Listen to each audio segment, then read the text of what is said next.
Today, People magazine quotes a source inside the federal lockup as saying Diddy is doing just fine, revealing he'll be served Cornish hen, mac and cheese, and rolls for Christmas lunch, and 2 PB&J sandwiches for dinner. How are you feeling today? Diddy's sons were not answering questions as they arrived for today's hearing. How are you going to be spending the holidays? Brought in through a side door, the rap mogul waved to his supporters and hugged his attorneys as they wage war with prosecutors. Diddy's team has been saying that he believes that the government is out to get him. They've been saying that from day one. I spoke with CNN's Elizabeth Wagmeister, who's been breaking news on the case since the beginning. They have a lot of issues with the prosecution's case, and there's constantly back and forth. But Diddy gave up his attempt to get out on bail.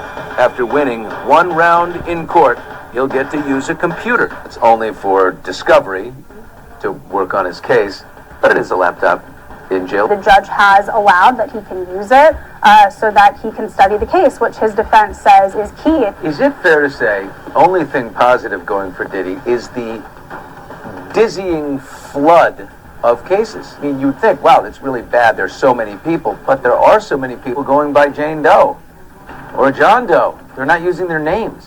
You know, look, that is something that Diddy's team is latching onto, right? Anybody can file a case. When you file a case and it's anonymous, what are you standing for? How do you fight anonymous? Exactly. But there are a myriad of reasons why sexual assault accusers file anonymously. Is it Jane or a John Doe? There's fear of career retaliation. There's shame. I just interviewed actually the first accuser of Diddy to ever come forward to the media. I was screaming.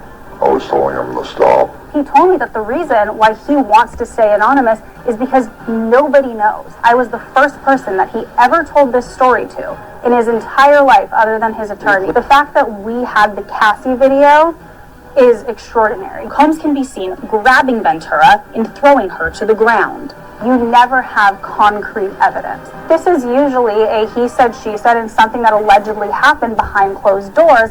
But to go back to your original question, is this good that there's so many lawsuits and it's a flurry of accusations? At the end of the day, this is really bad for Diddy. This is an astronomical number of accusations. And his team can say that these are all anonymous people. How do we know if they're making it all up? The prosecution will likely say, you don't get over 30 cases that all have a similar pattern. Are they all lying? The trial is now only 138 days away, maybe.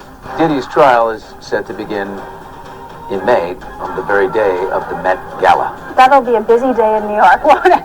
You and I will be very busy. Here's what we'll hear. Day. At the Met Gala, we'll hear, please no questions about Diddy. Yes, I don't think anyone is going to want to talk about that. But let me tell you something. First of all, that date is set, but it could be a moving target. Along with my colleagues at CNN, we've reported that the grand jury is constantly convening, hearing from other witnesses.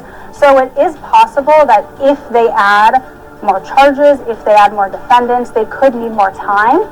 This date could move. Obviously, Diddy's team is going to fight back on that. They have said repeatedly that they want him to have a quick and speedy trial. They want this to be over with because Diddy obviously is hoping to be acquitted and he wants out of jail.